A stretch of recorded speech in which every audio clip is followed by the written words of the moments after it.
दोस्तों अमित राठौर जो होता है एक एजेंसी में काम करता है। वो एजेंसी का पता नहीं कौन सी एजेंसी थी, लेकिन उसमें वो अच्छी खासी जॉब करता था। लेकिन एक टाइम वहाँ का ऐसा आया कि वहाँ का जो मालिक होता है ना, उस पे धोखाधड़ी का इल्जाम लगा देता है कि तुम इस कंपनी में काम कर रहे हो तो यहाँ से तुम धोखाधड़ी कर रहे हो, फ्रॉड कर रहे हो, या माल इधर से उधर बेच रहे हो।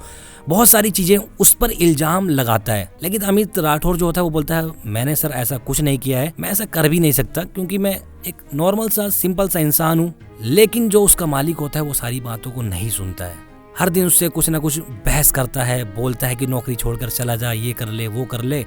तो अमित राठौर जो होता है इन सब चीज़ों से लेकर ना बहुत ही ज़्यादा परेशान रहने लग गया था, और यहाँ तक कि बीपी की दवा और बहुत सारी दवा वो खाने लग गया था। हालांकि उसके घर वाले उससे पूछते थे कि क्या हुआ है, जहाँ काम करते हो वहाँ पर सब कुछ ठीक है।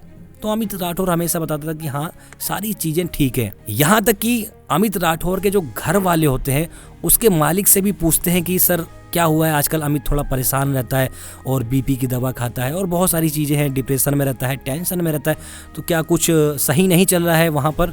तो उसका जो बॉस होता है वो भी कहता है कि नहीं यहाँ पर भी सब ठीक है। तो दोस्तों एक तरफ वो अमित राठौर को बहुत टेंशन दे रहा है और दूसरी तरफ वो उनके परिवार से बोलता है कि सब कुछ ठीक है। तो कहीं ना कहीं मामले में थोड़ा सा गड़बड़ नजर आती है।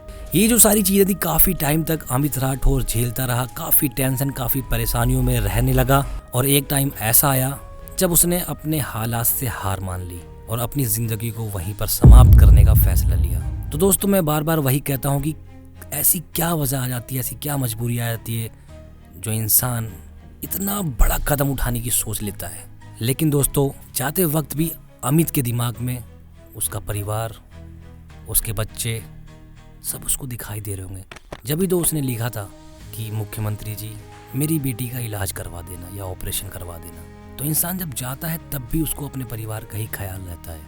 ये जो मैंने कहानियां आपको बताई, इन कहानियों को सुनाने का मेरा मकसद आपको डीमोटिवेट करने का नहीं है। मैं ये चाहता हूँ कि आप ये जो कहानी सुन रहे हैं, इस कहानी से आपको कुछ सीखने को मिले कि कैसे ऐसी सिचुएशन में, ऐसे हालात में हमें अपने और अपनी पूरी फैमिली के बारे में सोचना चाहिए। आप इस दुनिया से चले जाओगे तो आपके परिवार का, आपकी पूरी फैमिली का क्या होगा, ये सारी चीज़ें आपके दिमाग में रहनी चाहिए।